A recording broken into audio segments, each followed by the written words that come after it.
So I do this thing where I'll be looking at a map and then I'll wonder about a certain spot. For example, the other day I was on Google Maps and I ran across this Cumberland Knob Recreational area. Not to be confused with Benedict Cumberland Knob, who was Dr. Weird in The Revengers. The Cumberland Knob Recreational Area.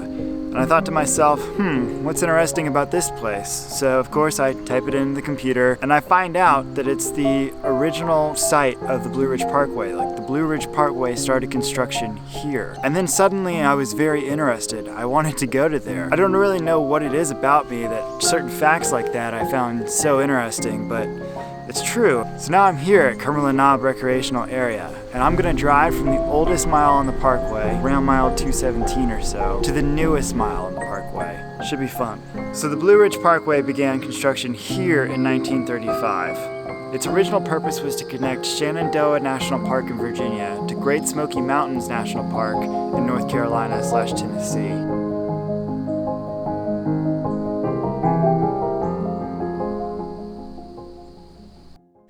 Have I properly introduced you guys to my vehicle yet? This is a 2009 Pontiac Vibe, or as I like to call it, the Vibrator.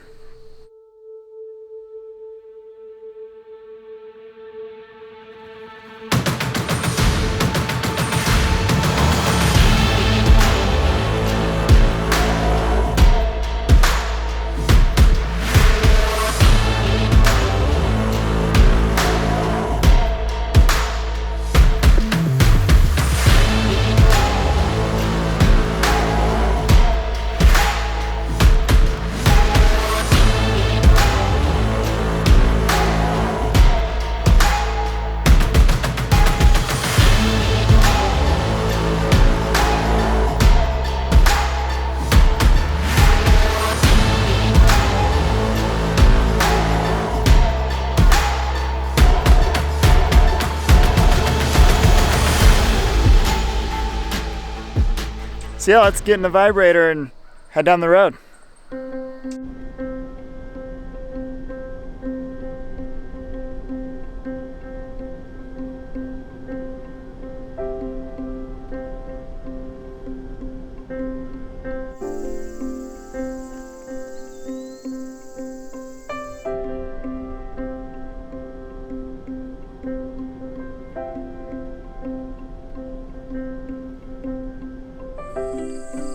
So it's about mid-September here, a little bit before the leaves are about to change, which is the most popular time of year. And I'm here on a Monday morning and it's pretty quiet. There's not a whole lot of traffic. It's really nice.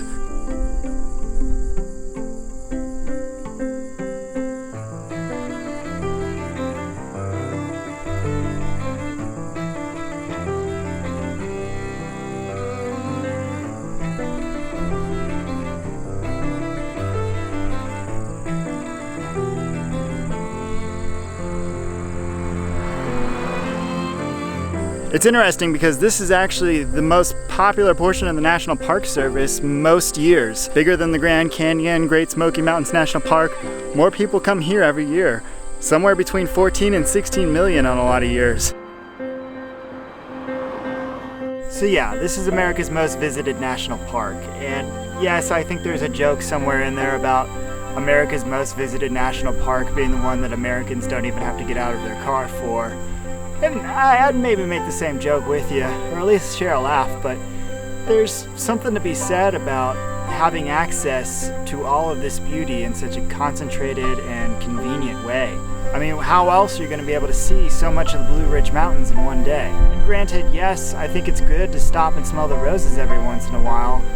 I think it's awesome to be able to have such a nice day drive and be able to see this. It's fun to drive. The speed limit only maxes out at 45 miles per hour and it's easy to get stuck behind somebody wanting to go slower. And it is kind of annoying to be stuck behind somebody, but not because you want to go any faster, but because you just want to drive on your own terms. It's why I'm glad I came out here on this Monday and it seems like there's really not that many people around.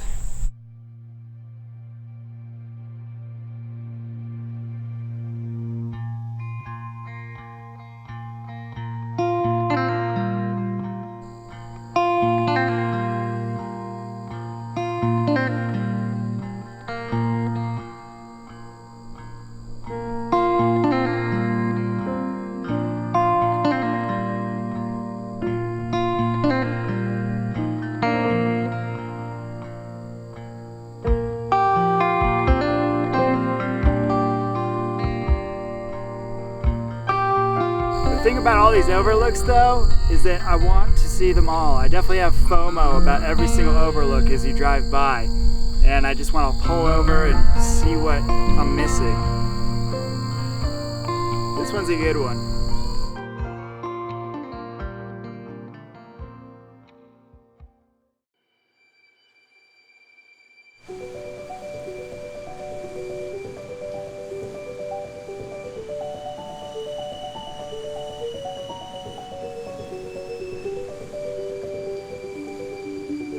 Most of the parkway was completed in 1966, except for one 7.5 mile stretch, the stretch around Grandfather Mountain.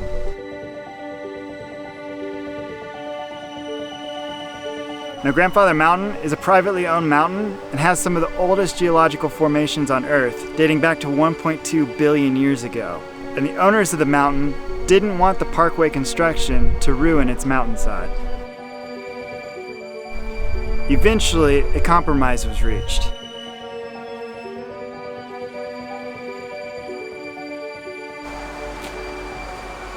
This is the Linn Cove Viaduct, the last section of the Blue Ridge Parkway.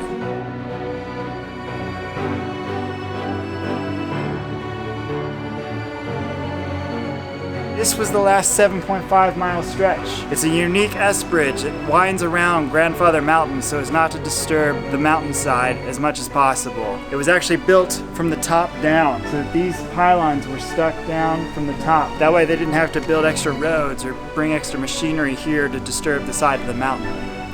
It's also a very cool bridge. It was completed at a cost of $10 billion in 1987, which was the year I was born. So this is a $10 billion view. I've now driven from the oldest mile to the newest mile on the Blue Ridge Parkway.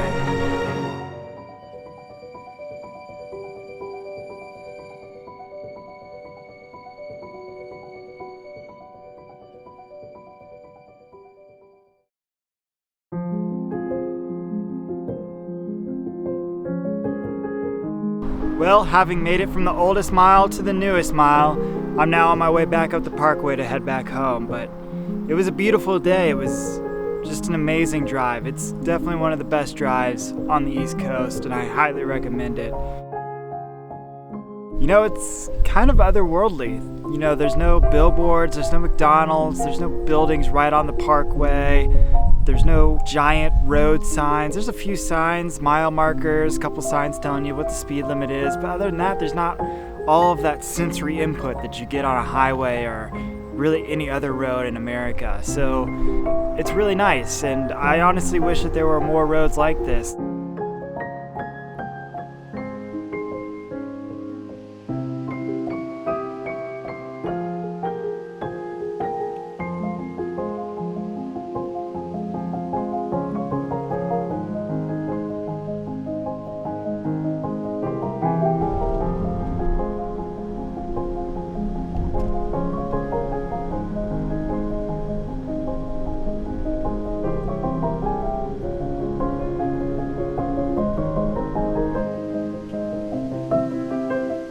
You know, as I drove the parkway today, I really started to think about time. Here's a road that started in the Great Depression, was finished when I was born, and winds through some of the oldest mountains on Earth. And you're not in a hurry like you would be on the interstate. This is a drive that asks you to slow down and enjoy the moment. And it's a moment so fleeting and so minuscule when reflected onto the mountains surrounding you as to not even matter. And as you begin to ponder that moment, you start to realize how small and how short our lives are. And it really starts to put things into perspective. And I think that's the power of a drive in the mountains. Thanks for watching.